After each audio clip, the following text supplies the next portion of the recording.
Welcome to imperfect show finance. இந்த நிகழ்ச்சி உங்களுக்கு பிடிச்சிருந்ததுன்னா உங்கள் நண்பர்கள் கூடயும் குடும்பத்தினர் கூடயும் நீங்கள் வந்து ஷேர் பண்ணிக்கோங்க. இன்னைக்கு மார்க்கெட் நிலவரத்தை பார்த்துடலாம். நிஃப்டியை பொறுத்த வரைக்கும் 130 புள்ளிகள் அதிகரித்து 23,155 முடிஞ்சிருக்கு. சென்செக்ஸை பொறுத்த வரைக்கும் 566 புள்ளிகள் அதிகரித்து 76,404 முடிவடைஞ்சிருக்கு. வாங்க நம்ம பொருளாதார விமர்சகர் நாகப்பன் சார் கிட்ட பேசலாம். சார் வணக்கம். வணக்கம் Sibi. Yes sir, Nifty Sensex கொஞ்சம் ஏற்றத்துலாம் முடிவு அடைஞ்சிருக்கு. இருந்தா கூட நீங்க சொன்ன அந்த 23,500ங்கிறத தொடரல. இப்போ பேரிஷ் மார்க்கெட் 4-5 நாளா அது கன்ஃபார்ம் ஆகிற மாதிரி இருக்கு. கரடி வந்துருச்சா இல்லைங்களா சார்? இல்ல கரடி வந்திருக்குன்னு சொல்ல முடியல. பட் அதான் சொன்னேன், இந்த பட்ஜெட் ஒன்று இருக்க வரைக்கும் அது நம்ம உறுதியா சொல்ல முடியாது. பட்ஜெட் முடிந்து ஒரு நாட்கள் ஆனாதான் நமக்கு வந்து ஒரு கிளாரிட்டி கிடைக்கும் மார்க்கெட்டோட டைரக்ஷனை பொறுத்த வரைக்கும். அது வரைக்கும் நம்ம எதையுமே நம்ம வந்து ஒரு கன்ஃபார்ம்டா எடுத்துக்க முடியாது.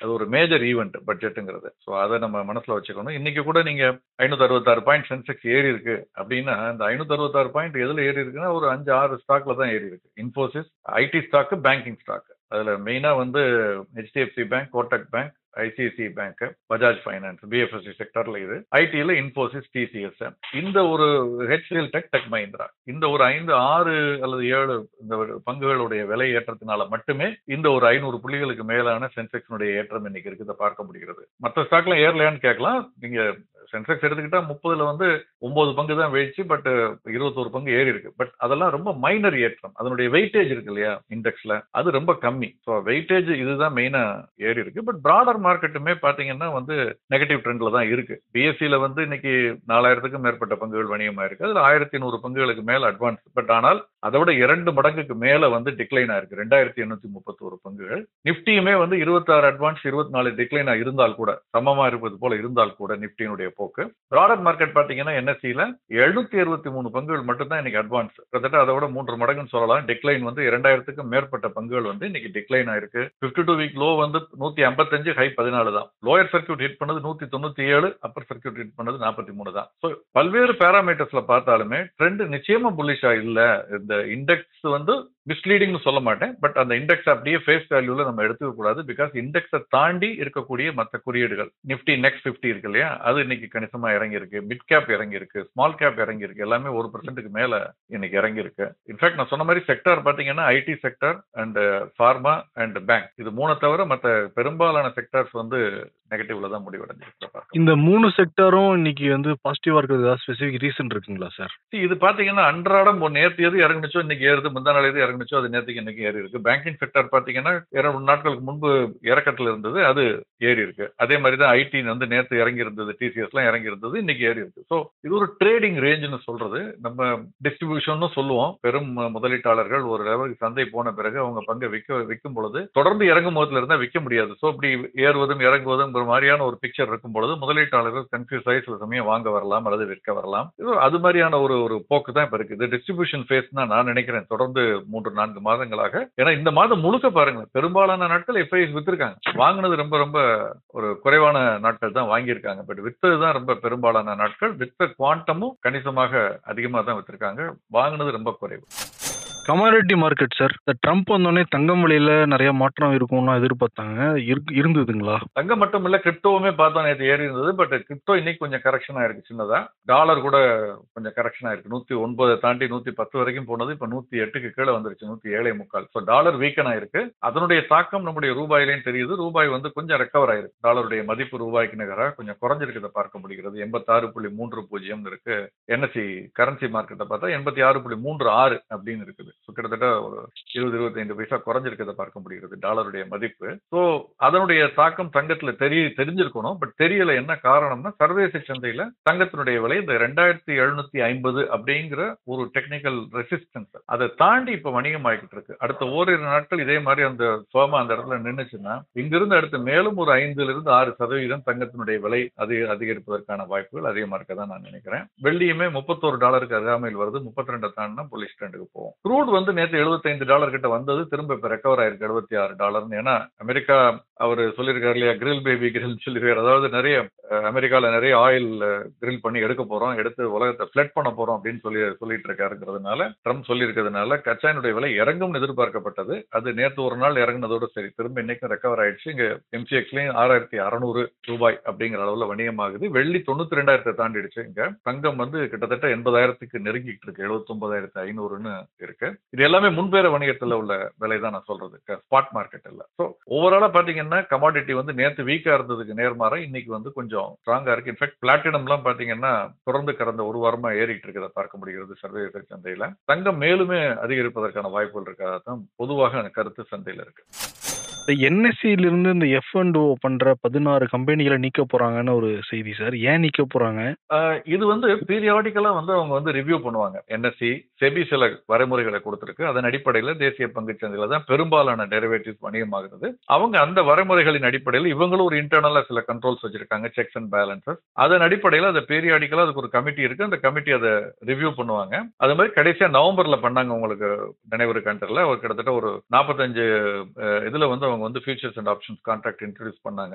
LIC, Jio Finance, Adani Energy, Adani Green Energy, Nykaa, Paytm, Yes Bank, Zomato இந்த மாதிரி நிறுவனங்கள்ல இன்ட்ரோடியூஸ் பண்ணியிருந்தாங்க. இப்ப மறுபடியும் ரிவ்யூ பண்ணி இப்ப அதுல பேசிக்கலா என்ன அடிப்படையில் அதை ரிவ்யூ பண்ணுவாங்கன்னா, அந்த ஏற்கனவே வணிகமாகக்கூடிய நிறுவனங்களா இருக்கட்டும் F&Oல, அல்லது வெளியே F&Oக்கு வெளியே இருக்கக்கூடிய நிறுவனங்களா இருக்கட்டும், இது டாப் 500க்குள்ள இருக்கணும். அப்புறம் வந்து அதிகமான அளவுல வால்யூம்ஸ் நடக்கணும், வேல்யூ டேர்ம்ஸ்லயும் அதிகமா இருக்கணும், வால்யூம் நம்பர் ஆஃப் ட்ரேட்ஸ்ல அதிகமா இருக்கணும், அதிகமான எண்ணிக்கையில இருக்கக்கூடிய வணிகர்களால் வணிகம் செய்பவர்களால் வணிகம் படக்கூடாதா இருக்கணும். இப்படி பல பேராமீட்டர்ஸ் வச்சிருக்காங்க. லாப நஷ்டம் இதுல கணக்குல நல்லா புரிஞ்சுக்கணும். நிறைய பேர் நினைக்கிறாங்க லாபமா இருக்கக்கூடிய நிறுவனங்கள் பெஸ்ட் நிறுவனங்கள் தான். இது எந்த விதமான தரச்சான்றோ தரக்குறியீடோ கிடையாது. இது வந்து லிக்விடிட்டி அதிகமா இருக்கு, நல்ல பையிங் செல்லிங் அதிகமா நடக்குது, ஆக்டிவா இருக்குங்கிறப்ப அதை வந்து F&Oக்கு கொண்டு போறாங்க. அது மாதிரி வந்து இப்ப பாத்தீங்கன்னா ஒரு 16 பங்குகளை ரிமூவ் பண்ணிருக்காங்க.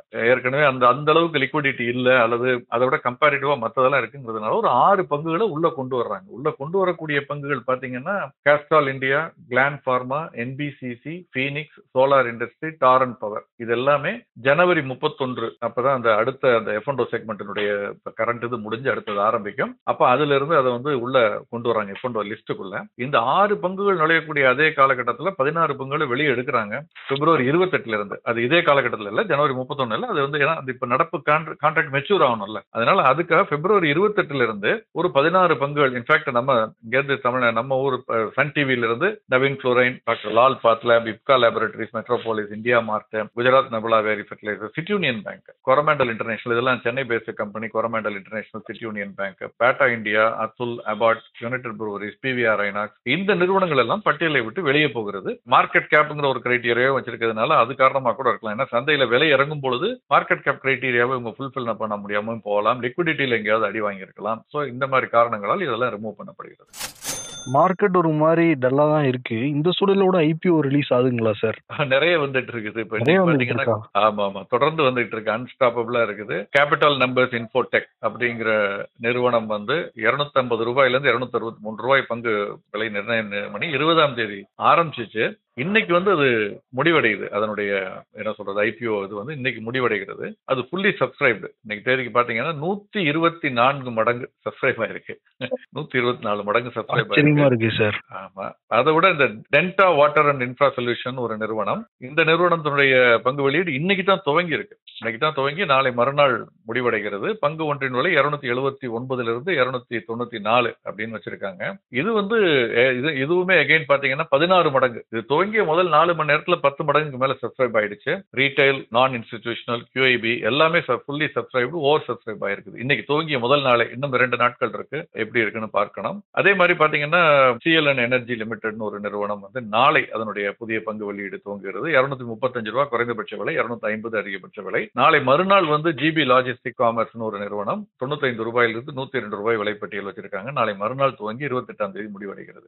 தொடர்ந்து இது என்னன்னா மெயினா பல நிறுவனங்கள் எம்எஸ்எம்இ, அதாவது எஸ்எம்இ எக்ஸ்சேஞ்சில் வரக்கூடியது, அல்லது அவங்க திரட்டக்கூடிய மூலதனத்துடைய அளவு குறைவாக இருக்கிறது. அதனால பெரும்பாலும் ஆங்கர் இன்வெஸ்டர்ல இருந்து பல பேரை லைன் அப் பண்ணி வச்சுட்டு வர்றதுனால அது ஓரளவு சப்ஸ்கிரைப் ஆயிடுது. அதனால இதை மட்டும் நம்பி நம்ம வந்து பல மடங்கு சப்ஸ்கிரைப் ஆயிருக்கிறதுனால நம்ம வந்து வாங்கலாமான்னு நினைக்கிறத தவிர, நான் திரும்ப திரும்ப சொல்றது, அந்த நிறுவனத்துடைய ப்ரொமோட்டர்ஸுடைய பேக்ரவுண்ட் போய் அந்த ரெட் ஹெரிங் ப்ராஸ்பெக்டஸ் டவுன்லோட் பண்ணி பார்த்தா தெரியும். அதுல அவங்க வந்து லிட்டிகேஷன்ஸ் இருக்கா, என்ன பண்ணிருக்காங்க, இவ்வளவு நாள் அவங்களுடைய செயல்பாடுகள் எப்படி இருந்துச்சு, இந்த 2 வருஷத்துல தான் அவங்களுக்கு லாப நஷ்டம் கூடி இருக்கா, முன்னால இருந்தே வந்துகிட்டு இருக்கா, 2 வருஷம் தான் கூடி இருக்குன்னா இப்ப நமக்காக புக்ஸை குக்கப் பண்ணிருக்காங்கன்னு நம்ம வந்து லீகலா சொல்ல முடியாது. பட் நம்ம கவனமா இருக்கணும், அந்த ஆங்கிள் நம்ம அதை பார்க்கணும்.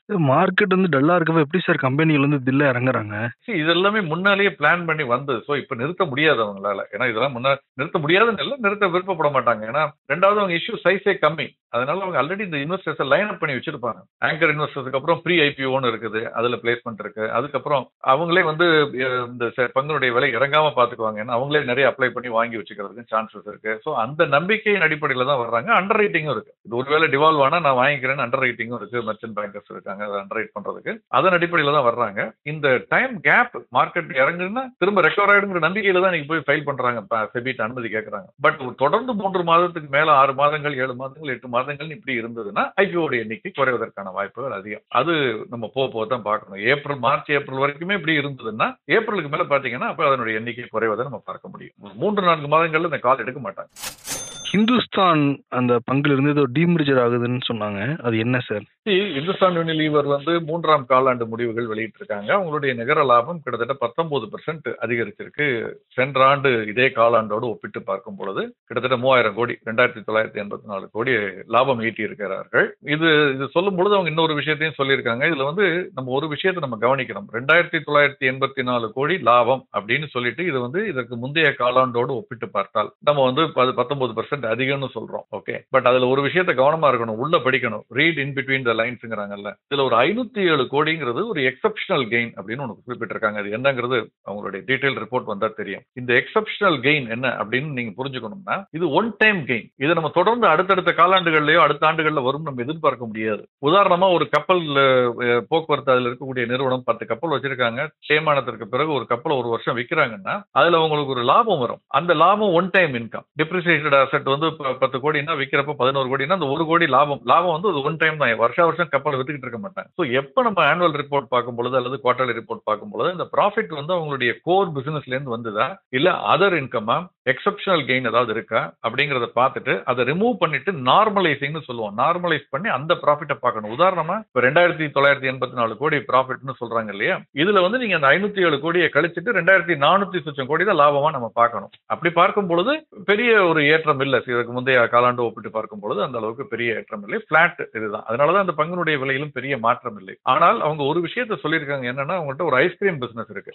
எப்படி ஐடிசி நிறுவனம் அவங்களுடைய ஹோட்டல் நிறுவனத்தை தனியா பிரிச்சு ஒரு பங்கு கொடுத்திருக்காங்களோ, by the way ITC hotel நிறுவனத்துடைய பங்குகள் வந்து ஐடிசி ஹோட்டல் வச்சிருந்தவங்க எல்லாருடைய டிமேட் கணக்குலையும் வந்து இப்ப கிரெடிட் ஆயிருக்கு. அதை முதலீட்டாளர்கள் பார்த்துக்கணும், கிராஸ் செக் பண்ணிக்கணும். ஜனவரி 6ஆம் தேதி வரைக்கும் உங்க பங்குல உங்களுடைய டிமேட் கணக்குல ஐடிசி ஹோட்டல் இருந்ததுன்னா இப்ப ஐடிசி லிமிடெட் இருந்தா ஐடிசி ஹோட்டல் ஷேர் வந்துருச்சான்னு பாத்துக்கோங்க. 500 ஷேர் வச்சிருந்தா 50 ஷேர் கிரெடிட் ஆயிருக்கணும். 1/10 லெவல்ல கொடுத்திருக்காங்க. So coming to Hindustan Unilever, அந்த ஐஸ்கிரீம் பிசினஸ் அவங்க வந்து பிரிச்சு கொடுக்க போறாங்க.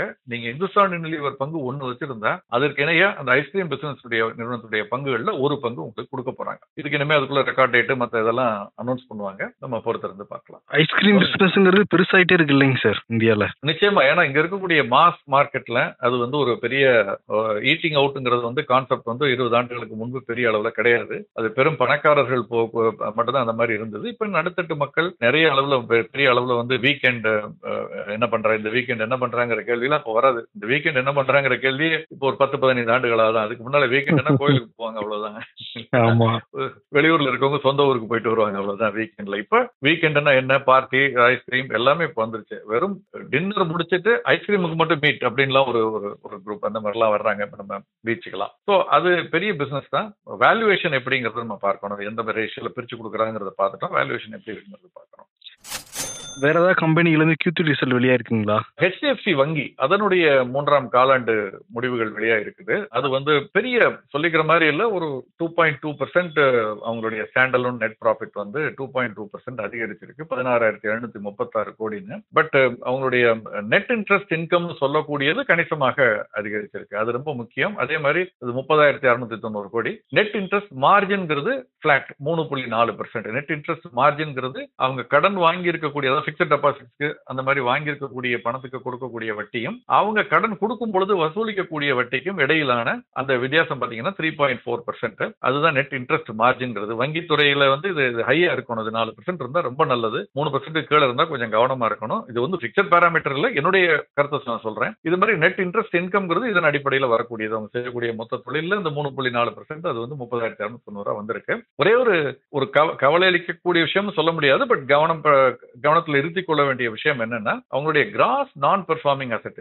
NPA இது வந்து கிட்டத்தட்ட 16% அதிகரிச்சிருக்கு. போன வருஷம் 31,012 கோடியா இருந்தது, இப்ப 36,019 கோடி ஆயிருக்கு. அதனால அது வந்து ஒரு கொஞ்சம் ஒரு கவனிக்கப்பட வேண்டிய விஷயமா இருக்கு. நெட் லெவல்ல பார்த்தோம்னா 51% அதிகரிச்சு. நெட் நான் பெர்ஃபார்மிங் அசெட், அதாவது வராக்கடன் வச்சுக்கலாமே, எளிமையா சொல்லணும்னா வராக்கடன், அது வந்து கணிசமாக அதிகரிச்சிருக்கதையும் பார்க்க முடிகிறது. சோ இதனால லாபம் வந்து கொஞ்சம் பெரிய அளவுல அதிகரிக்கல, குறைஞ்சிருக்கு. சோ இதை நம்ம கவனத்துல வச்சுக்கணும். இது இந்த வங்கித்துறையில நம்ம ஏற்கனவே மத்திய ரிசர்வ் வங்கி தொடர்ந்து சொல்லிக்கிட்டு வருது, அன்செக்யூர்ட் லோன் அப்புறம் கிரெடிட் கார்டு மாதிரி இதுல உள்ள லோன்ஸ் எல்லாம் வந்து ரொம்ப ஜாஸ்தியா போயிட்டு இருக்கு, வங்கித்துறையில கவனமா இருக்கணும்னு சொல்லிட்டு வர்றாங்க. தனிநபர் கடன் எல்லாம் ரொம்ப பெரிய அளவுல செக்யூர் இல்லாம கொடுத்துருக்காங்கன்னு, அதனுடைய ஒரு வெளிப்பாடா கூட இருக்கலாம். அடுத்த காலாண்டுல எப்படி இருக்குன்னு நம்ம தொடர்ந்து இதை கவனிக்க வேண்டிய ஒரு லெவல்ல இருக்கு. பயப்பட வேண்டியதுல, பட் தொடர்ந்து கவனிக்க வேண்டிய ஒரு லெவலுக்கு இப்போ வந்திருக்குன்னு நான் நினைக்கிறேன். சிறப்புங்க sir. Q3 result, IPO, F&O, commodity market, நிறைய விஷயங்களை கூட வந்து பகிர்ந்துக்கிட்டீங்க. Thank you so much sir. நன்றி. மேலும் நானே விகடன் யூடியூப் சேனல்ல வரப்போற பிசினஸ் மற்றும் பினான்ஸ் சம்பந்தமான வீடியோக்களை உடனே பார்க்க இந்த வீடியோ கீழே உள்ள சப்ஸ்கிரைப் பட்டனை கிளிக் பண்ணுங்க அண்ட் மறக்காம அந்த பெல் ஐக்கனையும் கிளிக் பண்ணிடுங்க.